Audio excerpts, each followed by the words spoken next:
pawn my gun to buy the bullets. Had to sell the bullets to get the gun. One day I'll get them both together. And everybody better run.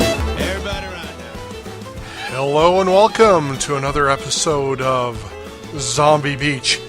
Today we're going to discuss something a little on the serious side. Guns. Yes, those metal things that go pow.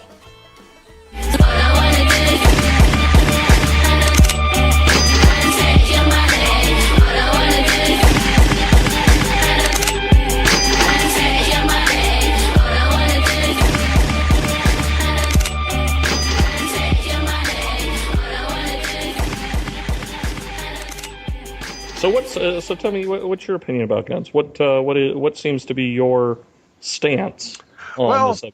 Well, I know you're for guns. Yes. So I'm a little bit against them, so that'll be a nice conflict for the show here. Oh, it's not a conflict. It's just an opportunity to discuss at our leisure. That's true. Well, here's the thing. I used to own a gun. I don't know if you remember it or not. I had a really nice handgun. It was kind of a Luger. It was a Browning Luger. Yes, I do believe I do remember that. And I loved it. I absolutely loved that gun. I used to do stupid things with that gun. My friend Don and I, every New Year's, for at least 4 or 5 years in a row, we would sit there in the front yard and get really drunk, and at midnight fire the thing in the air in a neighborhood. Really? And a car would drive by, and I'd yell, "Happy New Year!" and I'd fire the gun in the air, and they'd go screeching off like in terror. Now, would the cops send out a copter or anything, or would they? Never. It was Stockton. Oh yeah, good point. They didn't even get on the horse at that point. I know. They would just go, "Oh, I hear more gunshots." Wow, that's pretty crazy. Back to the donuts. Now, the first gun I ever had was that I actually purchased was a .22 rifle that had a barrel clip that held 50 rounds. Ooh.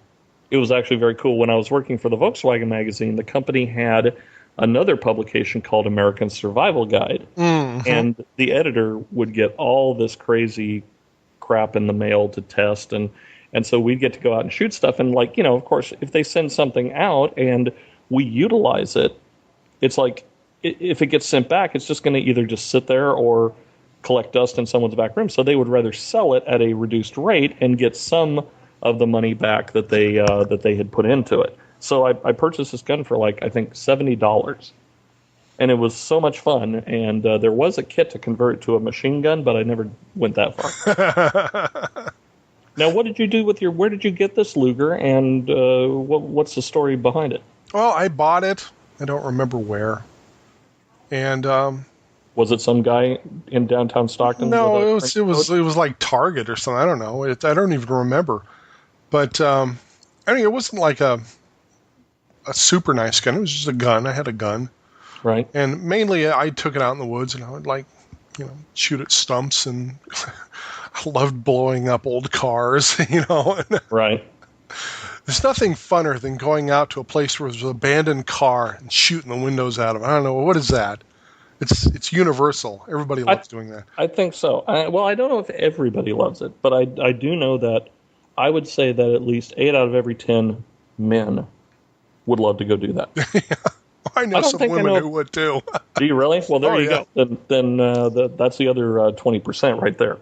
Well, what happened to that gun is John Lennon got shot. Right. And I was so upset about that. Yes. That I threw it away. I actually tossed it in the river. Did you really? Yep. I didn't want anything to do with guns anymore. I haven't owned one since. Not that I feel that strongly about it, but after that, I started having children, and I ended up with 2 kids. Right. And I couldn't see myself having a gun in the house with the kids around. Because you're afraid they would shoot you? I'm afraid they would do something dumb with it. Because I remember the dumb things I used to do with my dad's guns. Right. It's a wonder I'm still alive. Yeah, true. So I understand you could keep it locked up, in one place, and you can keep the ammo locked somewhere else, and it's perfectly safe. But right. But and I did have an incident where someone was trying to break in, and I grabbed my mom's old, deer rifle. Did I ever tell you about that? No, you never did. When was it? When was this?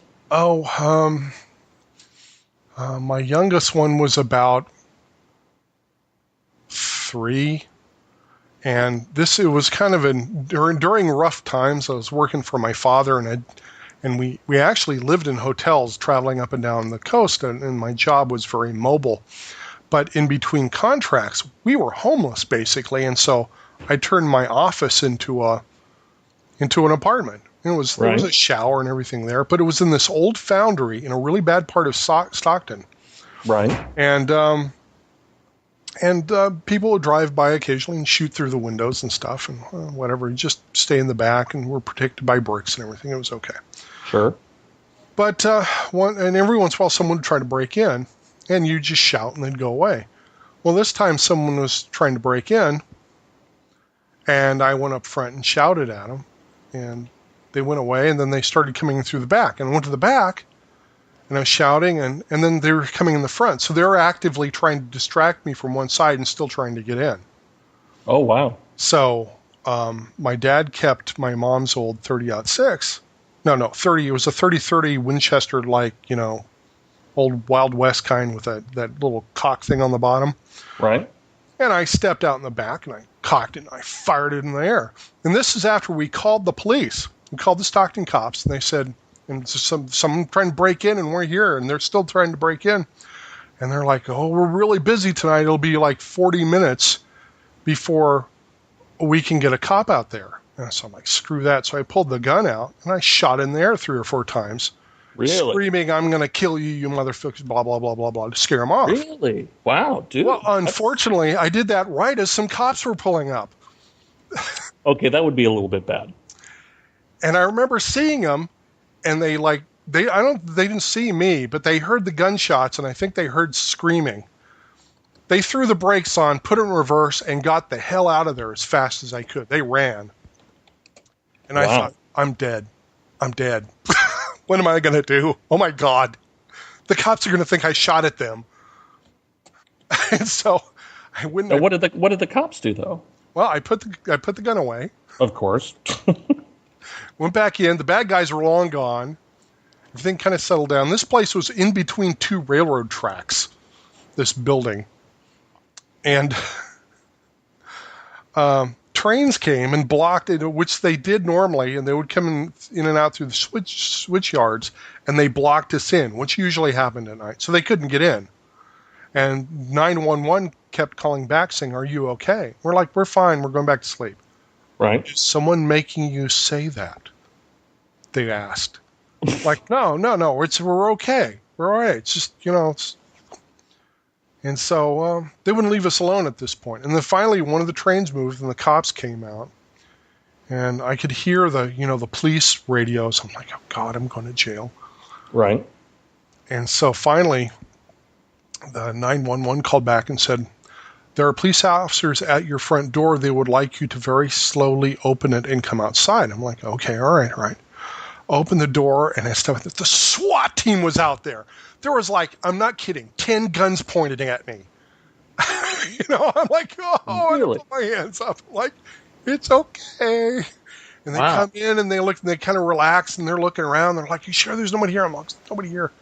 And all these guys were giving these other cops, you're hearing things, man. Nobody was shooting at you. So I swear to God, people are shooting us. And they're going to be, you heard the shots, didn't you? You heard the shots. I'm like, and I'm thinking they're going in the back. I didn't get all the casings. I knew where they're going to find them, Right. And so I'm like, I better just tell the truth, because if I lie, it's going to look really bad. Right, and then they're going to have casings, and it's going to be like an episode of CSI. Yeah, so I said, you guys, 911 said they weren't going to be here for 40 minutes. So I pulled my mom's old deer rifle out, and I shot it in the air to scare them away. And they're like, shooter, we got the shooter. They're all pointing at me. We have the shooter. I'm like, oh my shit. God. And so they're like, where's the gun? And I have to go open it. We had this big walk-in safe that used to be for the foundry's payroll. I guess we used to pay them in cash back in the 20s. And so I have to open this big old safe up and open up this door, and I give them the gun, and they have their hands on the holsters like I'm going to like pull it on them or something. Right. And so the sergeant comes in and grabs the gun. He says, I'll let the DA decide if he's going to press charges. And he goes, oh my gosh. And they kind of like mop up everything and they go. And so that was it. That was it. But, and then my father, in the morning, he was livid, and he calls up and said, you guys took my son's only means of protection, and he's got kids here. What the hell are you thinking? And they're like, yeah, you're right. Okay, so they gave him the gun back, and no charges were pressed. That was my last episode with a gun. So now you haven't owned a gun since that time? I fired one. I haven't owned one since then. Really? I had a good friend in Dallas who was a handgun enthusiast. And he took me to shooting range a couple times. I fired some big bad boys, man, that hurt your hand. Oh, dude, yeah. And he said they kick you like you have to lean way forward into them. And they still want to kick you in the face. Now, do you remember what kind of gun it was? No, he was the gun expert. Dude, I got to tell you, one of the coolest things about working for the VW Mag and having the guy from American Survival Guide next door was they would get guns in like every single day. Like, I mean, assault rifles before the big ban happened. Uh-huh. Dude, we had Uzis come through. We had mini Uzis, H&K, MPK-5 briefcase model submachine guns. We had Casuals, which is this big handgun that's supposed to be able to take down an elephant. Oh, my God. It's like, dude, we went out and shot. I've got a scar, no kidding, like in the groove of my thumb when I shot that Casual pistol. It's like, imagine Dirty Harry. Uh-huh. Except 12 times more firepower. Wow. In a pistol. And it's this gargantuan weapon. And it just, and I'm sitting there going, you know what? I've shot revolvers before. It's not a big deal, whatever, blah, blah, blah. So I cock this thing back and I pull the trigger, and I swear to you, my arm spun around so it was pointing the exact opposite direction, and I was still pointing forward. Oh my God. It was the most painful thing that it blew it right over your head, huh? Seriously, it's like that scared the crap out of me enough to where I did not even want to touch another large pistol like that. So I just stuck to submachine guns. Oh yeah, sure. Well, those were fun. I mean, those actually. I went to a Volkswagen show in the Carolinas, and there was a place back there called the Bullet Stop.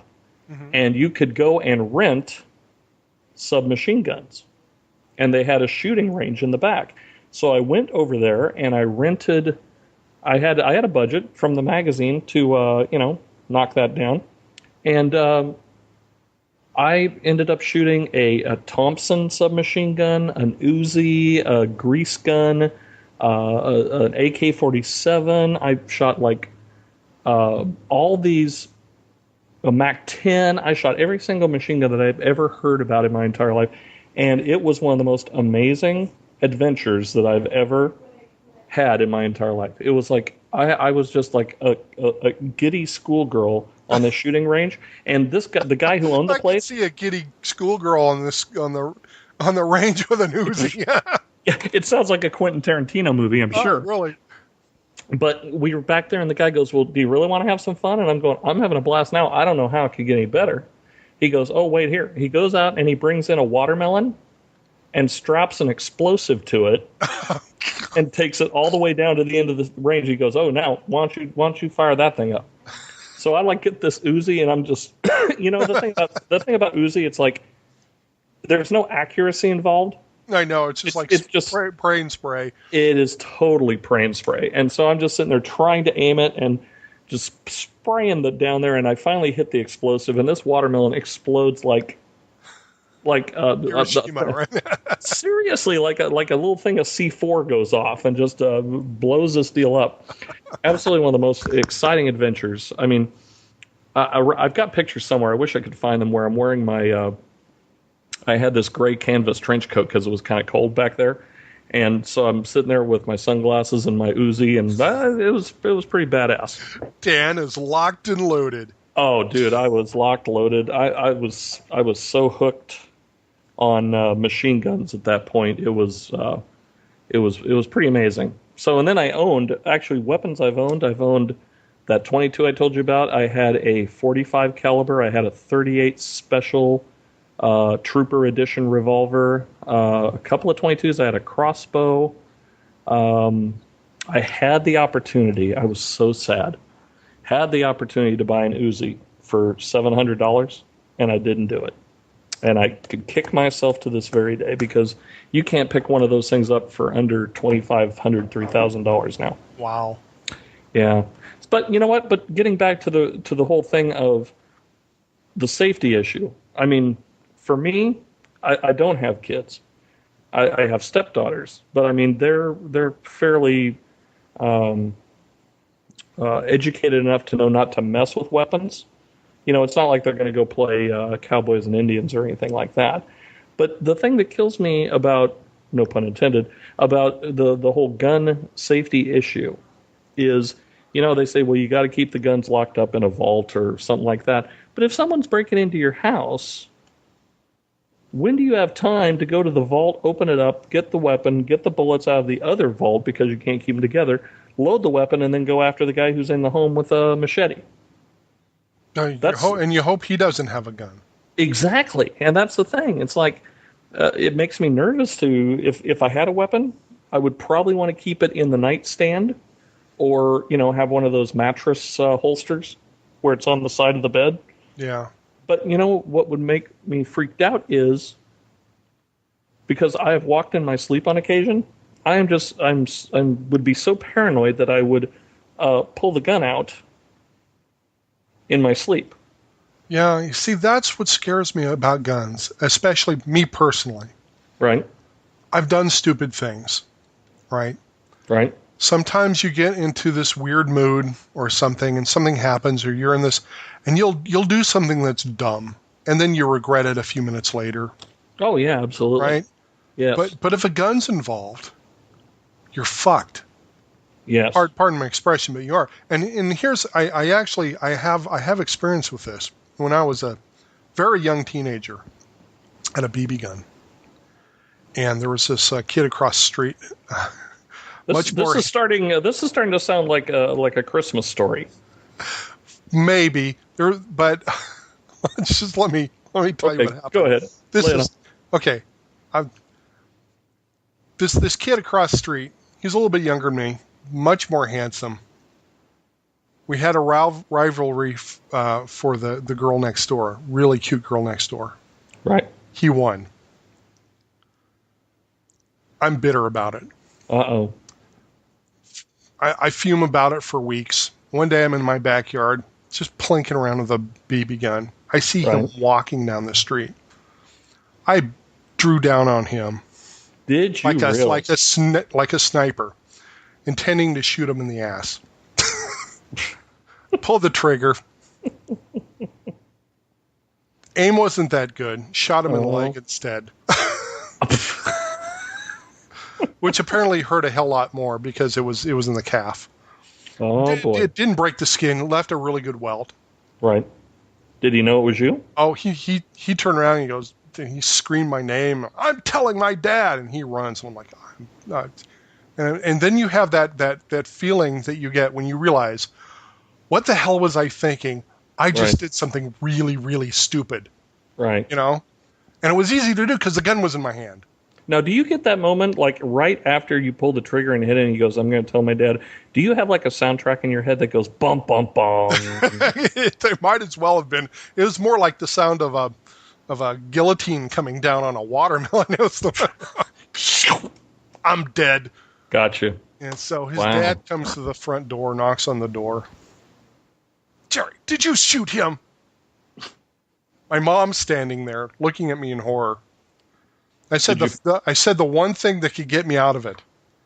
I didn't know it was loaded. Oh, there you go. So I got a good start in talking to, and I got out of it.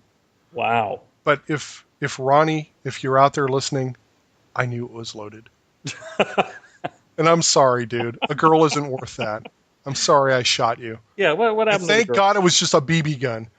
Yeah, that's true. Dude, had that been like a high-powered sniper rifle, it would have been... you would have gotten more than a stern talking to. Yeah, I would have been gotten a stern talking to by the judge, after which I would have been... We'd be doing this podcast from prison. From prison, yeah. Exactly. Remember that time I should have had a BB gun? Yeah. And so that's why I'm leery of guns. I mean, guns themselves are good tools. Yes. I would, I every once in a while I would like to go hunting, especially if I'm hunting for something, for food. Right. Not to kill it and just put it on the wall, but if I actually want to eat it. Right. I said PETA's mad at me now, but screw them. Well, PETA stands for people eating tasty animals. Go ahead. Like, we've spent how many millions of years eating animals? Give me a break. I could go out and shoot a deer if I want. Absolutely. You're right. But not to waste it. That's the thing. That's the most important thing. You'll not apologize. To kill for the sake of killing. Not to kill for killing. Kill because damn venison jerky is good. Absolutely. And there's too many of them out there sometimes, and they need to be culled. It's just a fact. Seriously, how many of those futuristic films have you seen where mankind leaves and all the deers go in the supermarket and eat the cereal? So that proves my point right there. And if we didn't kill all those deer, where would we get antlers for jackalopes? That's true. That's what I'm talking about. So there is a good reason to have guns. If we didn't kill deer, in fact, if we all died off and there was no people to kill deer, you know what would happen? Lions and tigers and bears would kill deer. That's true, and then they'd be outlawed. Yeah, where's PETA then? Yeah. Bear's going to form a committee. We're killing too many deer. We should eat berries instead. This is starting to go the way of the island of Dr. Moreau. I can just see it now. Can I wear the white makeup and the sheet and be hauled around on a caravan thing? I really think I should be Dr. Moreau. Weird guy. You could be the guy next to me. I like that already. That would be funny. Well, see, now that's the thing. It's I think guns are fine. I think you should kill like you're gonna think I'm crazy. Ted Nugent has the right idea. Have you ever seen anything on Ted Nugent?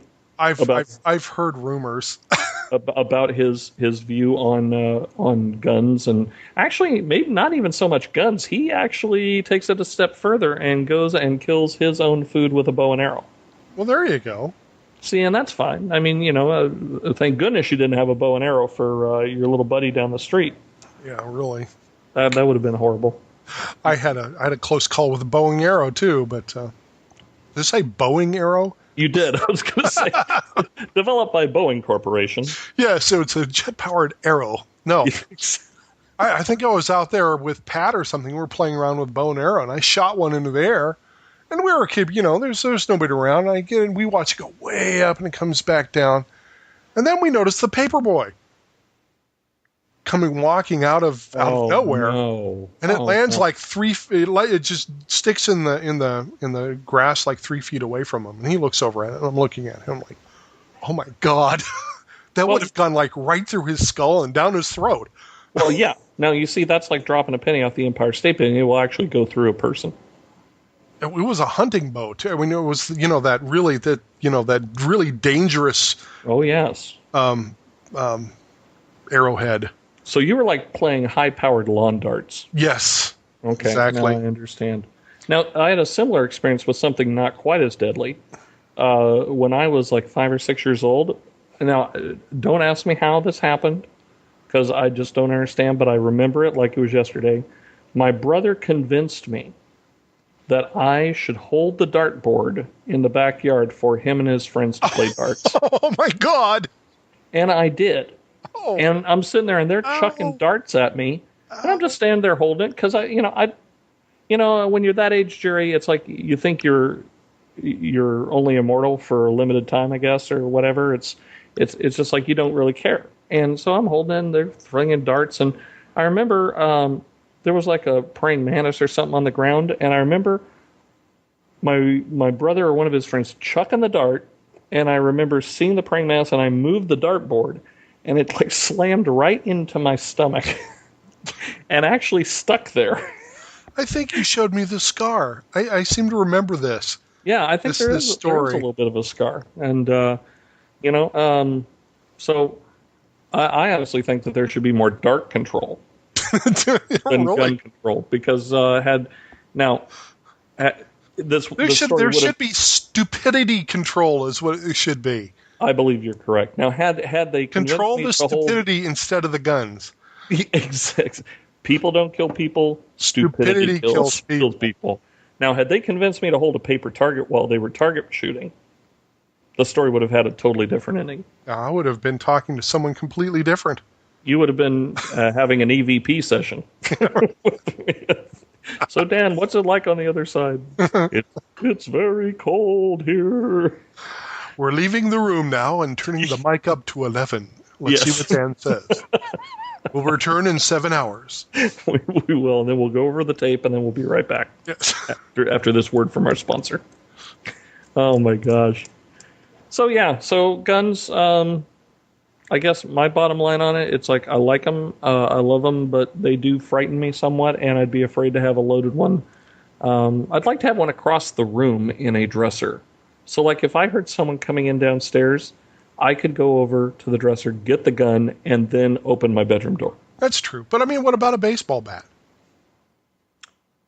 But you know what? Then again, a baseball bat can be just as deadly as a gun in a stupid moment.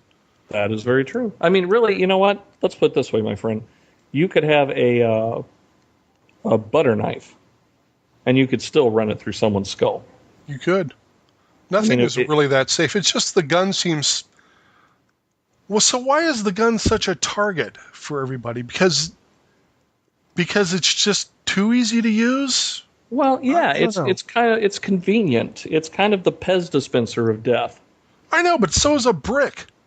No, but not so much. You have to use more effort with a brick. Absolutely, and you have you might have to hit them like more than once. And you have to carry a bag of bricks around if you want to hit multiple people. With a gun, you just point and shoot. Oh, what about well, they make knives illegal. You're not supposed to carry a knife around either.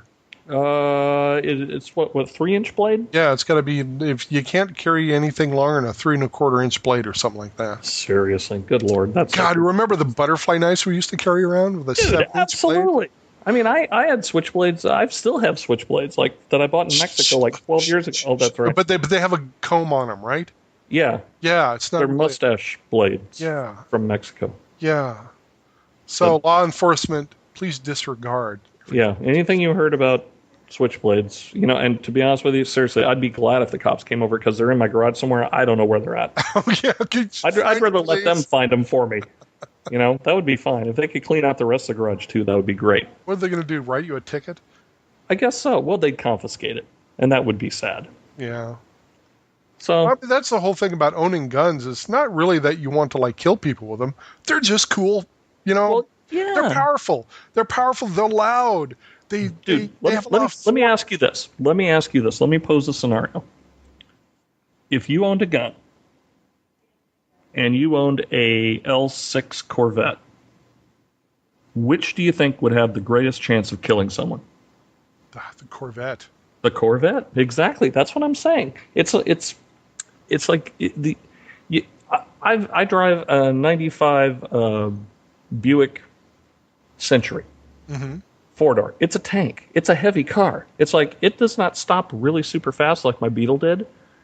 I actually get nervous when I see people walking down the street because I think they're going to step off the curb and step in front of me, and I'm going to run them over. Oh, yeah. If I had a gun with me, I wouldn't feel that way. Yeah, that's true. You run over and then get out and shoot them. Asshole. Yeah. You were going to step in front of my car. I'm going to shoot you. So I don't know. It's just... It's so funny because guns have become such an icon of death in our culture. But, I mean, at the same time, how many songs about guns have there been? Well, I'll tell you what. We're going to be featuring a really good one with this episode. Oh, very nice. Very nice. Well, I was thinking about Kiss had a song called Love Gun. Oh, yeah. Well, yeah. Remember that? People equate guns with penises as well. Yes, they do. Maybe that's what Scarface meant when he said, "Say hello to my little friend." It really wasn't about the really? The gun. Bend over. I was going to maybe it was like a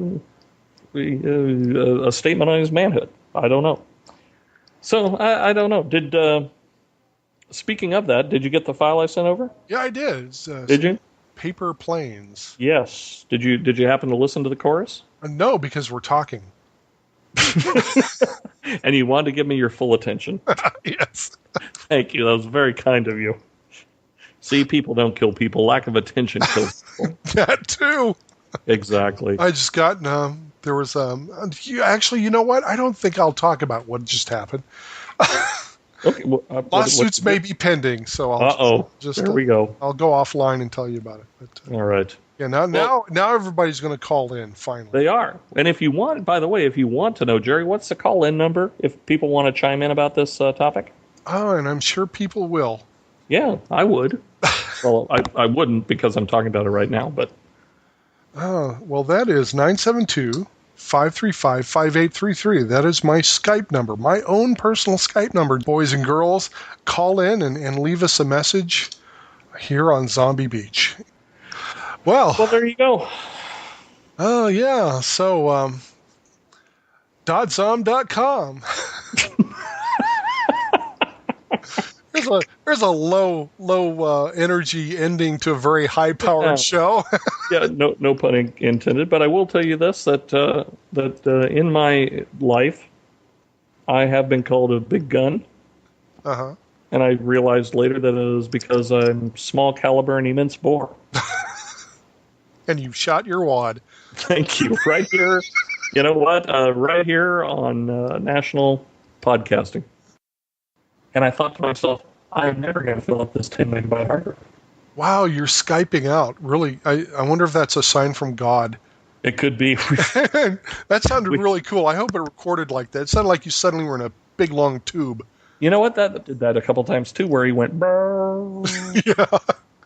Then the zombies attacked. I remember that episode.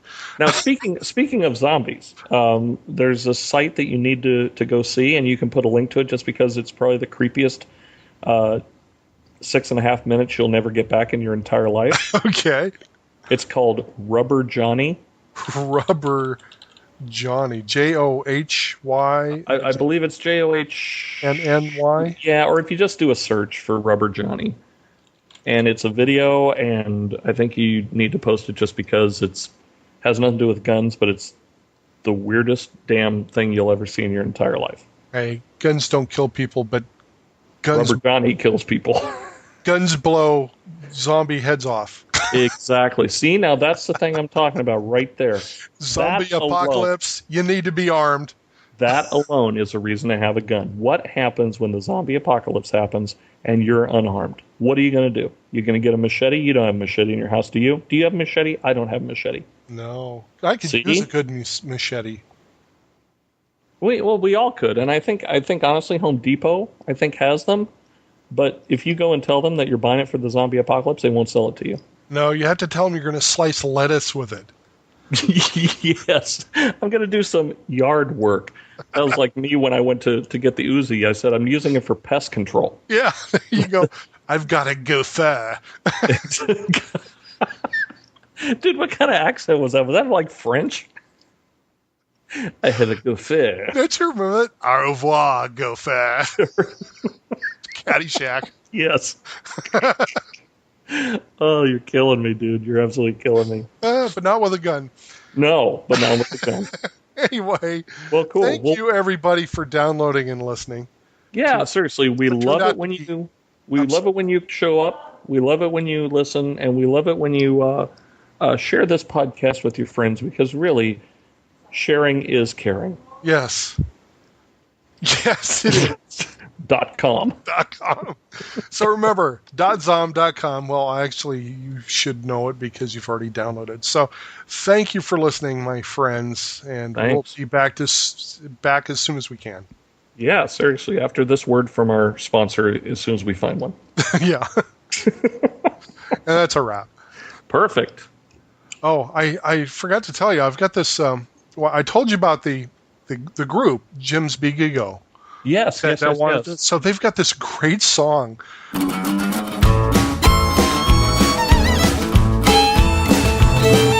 had to pawn my gun to buy the bullets. Had to sell the bullets to get the gun. One day I'll get them both together. And everybody better run. I'm in the back booth of the Wendy's. I'm waiting for my wife's boyfriend to show. I can't help the way I'm feeling. I just wanna let them know. But I had to pawn my gun to buy the bullets. I had to sell the bullets to get the gun. One day I'll get them both together. And everybody better run. I was caught in a jam on the highway. Guess you'd say I was caught in a quagmire. I heard one pop, then another. My ex just shut out both my tires. But I had to pawn my gun to buy the bullets. I had to sell the bullets to get the gun. One day I'll get them both together. And everybody better run. Everybody run now. These guys are freaking awesome. I love them. It's Jim's Big Ego. You have to go to bigego.com and check them out. This is off their album Free. I can't recommend these guys enough. They're just awesome. I went back to rob that pawn shop. Made everyone get down on their knees. Man said, "Are you taking all my money?" I said, "No, I'd like those bullets, please." Yeah, I had to pawn my gun to buy the bullets. I had to sell the bullets to get the gun. One day I'll get them both together.